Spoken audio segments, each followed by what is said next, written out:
If I can deflect things, then I don't have to take them seriously. If I can deflect people, I don't have to take them seriously. If I can knock them down, and I don't have to feel compelled to grow.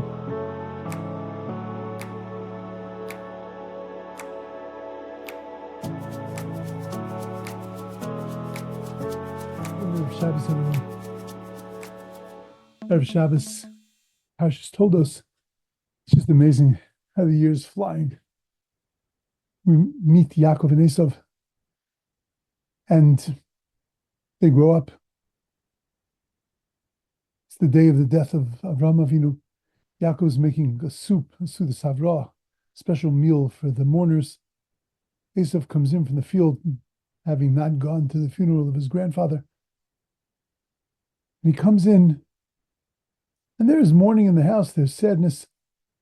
And all Esau could think about is his own personal tiredness, his own exhaustion. Haliteni nomin adoma domazeh, he says, give me some of the red stuff. Doesn't even have enough presence of mind to call it by its name. Give me some soup. Could I please have some soup? Why are you making this soup? It's the day of the death of my Zayda, oblivious to everything around him. It was at that moment that Yaakov Avinu realized that Esau was given a gift, and his gift was that he was the Bechor, he was the firstborn, but that he could not handle that gift. He wasn't fitting for the gift, and he wasn't ready to be able to take that gift and to make something from it and to bring that gift to the world. Yaakov Avinu understood that he needed to take that from him, and he needed himself to live that Bechorah. And he told him, we'll give him some of the soup, provided that he gives him his firstbornship. The Torah tells us that Esau sells it to him, says it's useless to him, he doesn't need it. But then the Torah tells us a fact that seems to be superfluous. He says, Vayivaz Esau as ha-Bechorah, that Esau despised the Bechorah. And you have to wonder why it was necessary to despise the Bechorah. Give it up. Realize that it's useless. It's nothing that you really want. It's not better than a bowl of soup. But Vayivaz, you have to hate it? How did Esau come to that? So the truth is, the reason why Esau had to belittle it, and the reason why Esau had to hate it, is because very often what happens is that we belittle things that we value when we realize that we should have taken them for seriously. And we feel bad that we didn't. Esau knew that Bechorah was something, and he knew that he could rise to the occasion. But he just couldn't motivate himself, wouldn't motivate himself, saw other things as being more important, other lifestyles and other ways of existing as being more important. And therefore, the only way to deal with his shortcoming, with the realization that he had let something valuable go and slide out of his hands, was Vayivaz Esau as ha-Bechorah, was to hate the Bechorah, was to say there was nothing that I really wanted. You know, it's not any different than a parent who says to a child, I'm grounding you. You can't go to that party. And the child looks at the parent and says, well, I didn't want to go to the party anyway. Because the child has two choices when he realizes that he did something wrong and that he's insulted his parent. He's done something against them. He's done something wrong, inherently wrong. You can either look at it and face the music and say, you know what, I've done something wrong. I need to fix that. Or you can deflect it and say, no, there's nothing wrong. It was lousy anyway. It wasn't worthwhile anyway. It wasn't important to me anyway.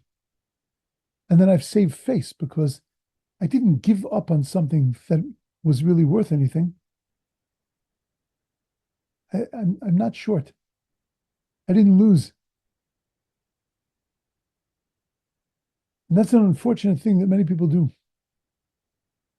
Rather than face and confront our shortcomings, we deflect them. We say they're not really shortcomings because they weren't really important in the first place. Rav comes into a shul and he gives incredible drush on Yom Kippur night. And there's a fellow that's sitting there. The congregation is crying, emotional.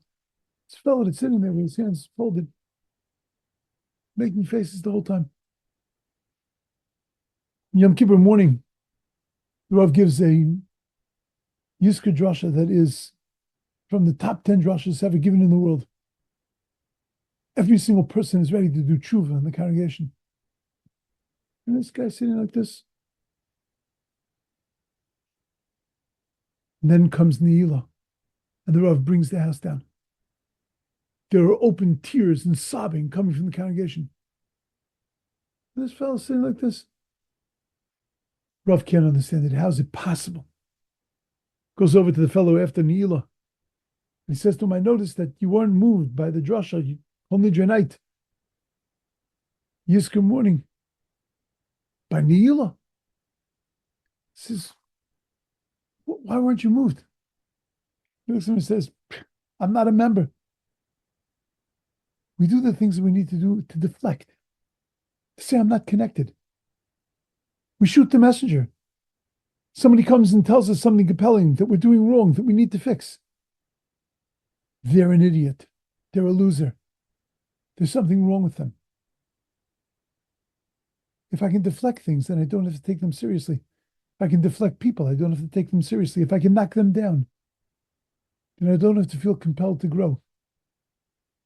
Yivez Esau Esabachayra, the Torah is telling us this is what we do. This is the way we roll. And doesn't get us anywhere. Doesn't help us grow. Doesn't help us become better people. Learn from Esau. Learn from his shortcomings. Learn from what he did that changed the course of the world. Ultimately for the good, but for his degradation, for his lack of benefit. Learn from that and understand we have too much to gain. There's too much incredibly important things around us to constantly be deflecting, to constantly be looking at it and saying, I hate this anyway.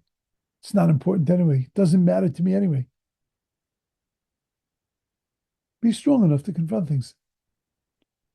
Because when we confront things, we recognize how valuable they are. We can also find inside of ourselves the strength to be able to rise to those occasions and to be able to achieve greatness. Don't vayivas Esav as a bachora. Don't hate the firstbornship. Find a way to look at it. Recognize its value and importance. Rise to the occasion and grow enormously and become something incredible. Have a beautiful, wonderful, amazing Shabbos.